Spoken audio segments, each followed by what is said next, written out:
Hello friends, कैसे हैं आप? आई एम किरण। आज का हमारा टॉपिक है व्हाई 3% सक्सीड एंड 97% फेल। ऐसा क्यों होता है कि इस दुनिया में जितने भी लोग हैं उसमें 3% लोग ही ऐसे हैं जो सफल होते हैं। बाकी 97% वो लाइफ नहीं जीते, वो एक्चुअली जिसके ड्रीम्स वो देखते थे, जिसके बारे में वो हमेशा सोचते थे। तो ऐसा क्या हुआ कि सोचते तो सब कुछ अच्छा थे लेकिन वो चीज़ अचीव नहीं हो पाई? उसका बहुत बड़ा रीज़न है कि हम लोग अपनी सोच बदलने के लिए तैयार नहीं होते हैं। देखिए, पहले हम अपना प्रोफेशन बदलने वाले हैं या नई नई चीज़ें अपनी ज़िंदगी में करने वाले हैं। और एक चीज़ जो हमने अभी तक जिस तरह से हम बड़े हुए, हम ये भूल जाते हैं कि हम उसी सोच के साथ दूसरा काम कभी नहीं कर सकते। जैसे जो डॉक्टर है, जिस तरीके से वो पेशेंट्स को देखता है, जिस तरीके से वो अपनी मेडिसिन को देता है और जिस तरीके से वो प्रैक्टिस करता है, उसी तरीके की जो भी स्ट्रैटेजीज हैं उसकी या समझ है, उससे वो शेयर मार्केट का धंधा नहीं कर सकता, उस बिजनेस में वो सफल नहीं हो सकता।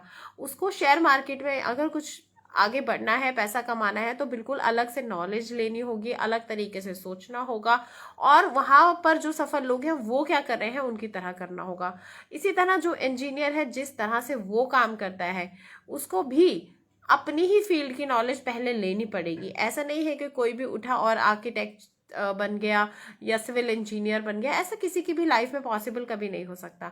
तो हम लोग जब तक अपनी सोच नहीं बदलेंगे, पुराने बिलीफ्स को छोड़कर नए बिलीफ्स अडॉप्ट नहीं करेंगे, अपने इमोशंस को कंट्रोल में नहीं करेंगे, तब तक हम आगे कभी नहीं बढ़ सकते। और इस दुनिया में सबसे मुश्किल काम है अपने इमोशंस पे कंट्रोल कर लेना। हमें नहीं पता कि हम जो गुस्सा कर रहे हैं, जो नफरत कर रहे हैं, जो इरिटेशन है, जो जेलेसी है दूसरों के प्रति, वो हमारी तरक्की को कितना जबरदस्त तरीके से रोके हुए है। और जो सफल लोग होते हैं वो देने की इच्छा उनमें बहुत होती है, लेने की कम होती है, और वो लोगों की सेवा करने के भाव से, लोगों की मदद करने के भाव से बिजनेस शुरू करते हैं और बहुत सफल हो जाते हैं। लेकिन जो नौकरी पेशा आदमी है वो सिर्फ जिंदगी इतना ही सोचता है कि मुझे बस इतना मिल जाए कि मेरे सारे खर्चे पूरे होते रहे। तो वो इतना ही कमा पाता है कि उसके सारे खर्चे ही पूरे होते रहते हैं। वो कभी ये सोचता ही नहीं कि मुझे इतना दो भगवान कि मैं औरों को भी दे पाऊं। तो इस सोच के साथ जब आप आगे बढ़ेंगे तभी तो बहुत ज्यादा मिलेगा। जब सोचते ही अपने लिए है तो अपने लिए तो मिल ही जाता है जिंदगी में। और अपने लिए चाहिए कितना, बहुत कम में भी इंसान गुजारा कर सकता है। इसीलिए ज्यादातर लोग सफल नहीं हो पाते। तो जो लोग अपनी सोच को बदलने के लिए, अपनी मानसिकता को बदलने के लिए रेडी रहते हैं, अपने इमोशंस को कंट्रोल करने के लिए रेडी होते हैं, वही पुराने घिसे पीटे जो भी हमने एटीट्यूड अपनी लाइफ में डेवलप किया है। मान लीजिए कहीं वैकेंसीज आउट हुई हैं जॉब की ही, इसी का एग्जांपल ले लेते हैं, वहाँ 100 वैकेंसी है, तो बहुत सारे लोग तो इसीलिए फॉर्म भरेंगे ही नहीं, करे 100 वैकेंसी है, हमारा कहाँ होगा। लेकिन वो अगर इस जज्बे के साथ फॉर्म भरे कि 100 वैकेंसी है और एक मेरा नंबर है, पक्का है, बस मुझे मेहनत करके एक फॉर्मेलिटी पूरी करनी, एग्जाम देकर और मेरी सीट पक्की है। तो यहाँ दोनों तरीके से एटीट्यूड में फर्क है। तो पहले वाला एटीट्यूड की 100 ही तो वैकेंसी है, कहाँ होगा मेरा, लाखों लोग फॉर्म भरेंगे, उस एटीट्यूड वाले इंसान को सोचे क्या मिलेगा। और जो इंसान ऐसा एटीट्यूड रखेगा कि मेरी सीट पक्की है, 100 हो चाहे एक वैकेंसी हो, उसमें से मैं हूं और बस मुझे तैयारी करनी है फॉर्मेलिटी वाली, और वो एग्जाम पास करके और मेरा तो जॉब पक्का है, इस एटीट्यूड वाले इंसान के साथ क्या होगा। तो जब हम जिंदगी में एटीट्यूड बदलना शुरू कर देते हैं तो हमारी लाइफ बदलनी शुरू हो जाती है। अगर आप अल्फाबेटिकली A to Z को नंबर दें, ABCD को, A को 1, B को 2, 3 को C को 3, तो आप पाएंगे कि जब एटीट्यूड की जो वैल्यू ऐड करेंगे तो कुल 100% निकल के आ जाती है। मतलब लाइफ में नॉलेज स्किल का भी उतना बड़ा रोल नहीं है जितना बड़ा रोल एटीट्यूड का है। जो भी चीज़ें आपको चाहिए वो आपको एटीट्यूड की वजह से मिलती है, और इस एटीट्यूड को बदलना मुश्किल होता है और जिसको मोस्टली लोग बदलने में फेल हो जाते हैं। नेटवर्क मार्केटिंग एक ऐसा बिजनेस है जिसमें बहुत ज़बरदस्त ग्रोथ है, बहुत ज़बरदस्त तरक्की है, लेकिन हम उसको नहीं करने वाले क्योंकि उसकी बुराई होती है मार्केट में, लोग उसको बुरा कहते हैं, ये बिजनेस अच्छा नहीं है, बहुत सारे लोग सफल नहीं हुए, मैं कहाँ होऊंगा, मेरे चाचे ताऊ का लड़का फेल हो गया था, इसमें फलाना पड़ोसी फेल हो गया था, हम भी सफल नहीं हो पाएंगे। इस एटीट्यूड की वजह से हम खुद तो कभी करके देखेंगे ही नहीं, लेकिन दूसरे के एक्सपीरियंस जबरदस्ती अपने ऊपर लेकर और उस चीज़ को कभी ट्राई ही नहीं करेंगे।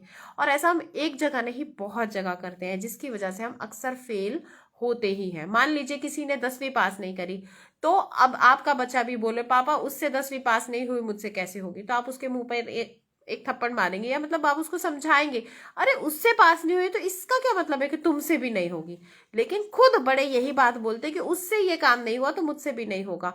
तो इसका मतलब वो काम ही खराब है। तो ये बात तब क्यों नहीं फिट करते जब बच्चा बोलता है कि उससे 10वीं पास नहीं हुई, मुझसे कहाँ होगी, तब तो उसको हम बड़े बड़े लेक्चर्स देने लग जाते हैं। तो लेक्चर देना हमेशा आसान होता है, खुद इंप्लीमेंट करना उसको मुश्किल होता है। दूसरे आइडियल लोगों का एग्जाम्पल देना आसान है, लेकिन खुद आइडियल बनना बहुत मुश्किल है।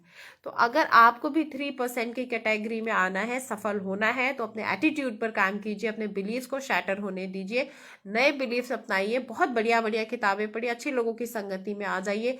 आपको तुरंत पता चलने लग जाएगा आपकी सोच किस तरह से गलत थी, क्या गलत सोचा करते थे, और कैसे आप अपने बच्चों का भविष्य अपने ही हाथों खराब कर रहे हैं या उसको छोटा ही कर रहे हैं। जितना बड़ा आपका बच्चा हो सकता है, जितना आगे वो जा सकता है, वो उस छोटी मानसिकता की वजह से आगे नहीं जा पाएगा, और बस हैंड टू माउथ कुछ थोड़ा बहुत कमा लेगा, अपना खर्चा पूरा कर लेगा, इतना ही वो हो पाएगा। लेकिन अगर आप उसकी सोच बड़ी करेंगे, जिससे पहले कि आपको अपनी सोच बड़ी करनी पड़ेगी, तो आप और आपकी आने वाली पीढ़ियां आपका एहसान नहीं उतार पाएंगी, और आप जो वेल्थ क्रिएट करके जाएंगे वो तो बहुत ही अलग होने वाली है। इसीलिए अपने एटीट्यूड पे काम कीजिए, सोच पे काम कीजिए, बिलीव्स पे काम कीजिए।